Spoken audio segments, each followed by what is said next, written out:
What's up, YouTube? Venom of Society here with another video that I am doing for the very first time on this channel, and that being a movie review. That's right, I am outside the local cinemas right now about to see the latest film produced by Marvel, and no, I am not talking about Avengers Infinity War. Duh! As all I hear about lately is freaking Thanos and that glove and the gemstones and just, ugh. Yeah, something that might be worth mentioning here is that I am usually a much bigger fan of DC Comics, especially in regards to cinematic universes. And the reason why I'm not such a huge fan of the Marvel Cinematic Universe, well, that's simply because there's too many freaking movies. Yeah, as of the time of this video, the Marvel Cinematic Universe consists of 19 films with 13 more currently in production. And then add on to that the 4 Netflix Marvel series, which have all been rolled up into their own timeline as well. I ain't got nothing against you, Marvel, but I need to have a life. But yeah, the movie that I'm about to go see is the second installment in what is, as far as I can tell, the only Marvel franchise to be self-contained, and that, people, would be Deadpool 2. As you can see, I am all dressed up for the occasion. I am rocking the brand new Deadpool and Cable t-shirt. Last night I made sure to rewatch the first installment of Deadpool so I could have it all fresh in my mind and be ready to spot anything and everything that gets followed up on in this much anticipated sequel. I am heading inside right now to go get my ticket and get seated, and I will be back with the review before you know it. Woo! Where do I begin? Alright, so I just got out of the movie, and I think the way I'm going to go about this review here is I'm just going to talk about all the different ways that this sequel improves over the original, and also tell you everything that I have personally taken away from this movie. Also, I'm going to try not to get into any major spoilers, but I can't make any promises, so just to be on the safe side, I'm going to give you a 5-second gap to pause this video and go see the movie.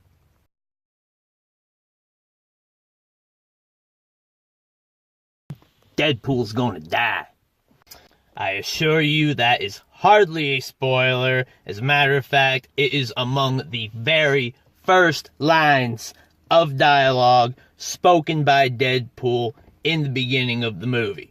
The movie starts off with an elaborate mockery of Logan, which I greatly appreciated far more than the entire Logan movie itself, because Logan sucked.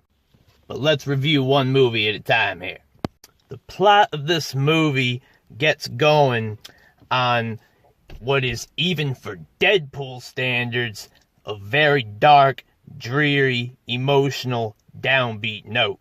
I think one of the biggest praises that I'm going to give this movie is how well, how flawlessly it balances the emotion and, of course, the humor that we all know and love the Merc with the Mouth for. Along the way, we are introduced to several new characters, one of them being, of course, Cable. Those of you who have played the Deadpool video game will be very familiar with that character. At least that's the only thing that I know the character from. But that being said, I think Josh Brolin plays that character to a T. He's easily the biggest badass in that movie, bar none. We are also introduced to Fire Fist, or Russell is what he is more commonly referred to throughout the movie. Fire Fist is one of the most prominent figures of this movie. He is a mutant kid with a very dark past who is out for revenge against the people responsible for that dark past. And it is up to our hero Deadpool to save that kid from going down that murderous, vengeful path. Another awesome character we are introduced to in this sequel is Domino. This girl has got arguably the most effective superpower in the entire movie, and that superpower is that she is damn lucky.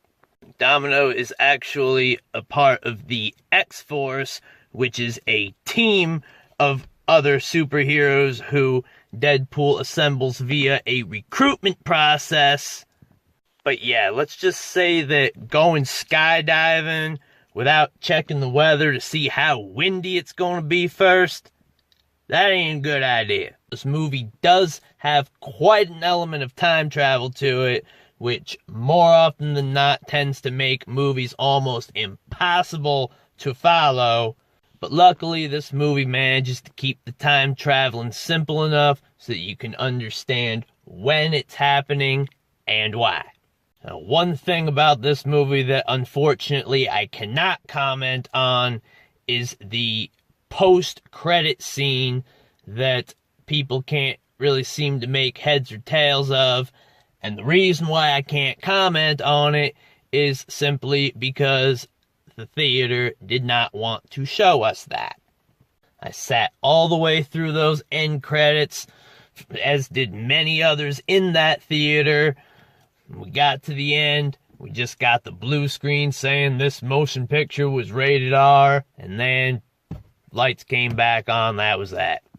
So yeah, a little bit of a bummer there, but sitting through the credits was not a total waste of time, as we got to see a whole bunch of awesome scenes during the credits, which I will let you guys see for yourselves.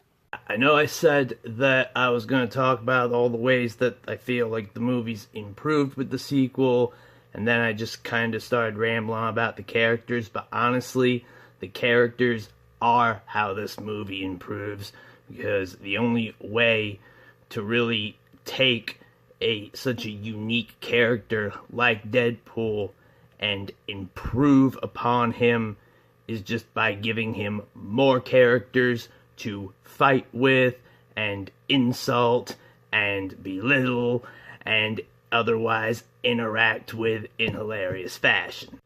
Now, as far as what I've taken away from this movie, or in other words, the effect that this movie has had on me, those would have to be the two lines that are the absolute driving force behind Deadpool's entire adventure in Deadpool 2, and those would be, one, having kids gives you a reason to want to be better than you used to be. Personally, I feel that there's plenty of reasons for wanting to be better than you used to be, but it is a powerful line all the same. And the other quote is, "You can't truly live until you've died a little." Guys, you have no idea how well I can relate to that quote, and I would have to believe that there is plenty of you out there who can relate to it as well. So to give you my thoughts on the movie overall, I have got absolutely nothing negative to say whatsoever. This is a solid action comedy. It has it all. The fights, the cinematography, the dialogue, the action. It's all there. I ain't got no rating system. I can't tell you 5 out of 5 or 10 out of 10. All I can say is go see it and let me know what you think. This is Venom of Society. Rock out.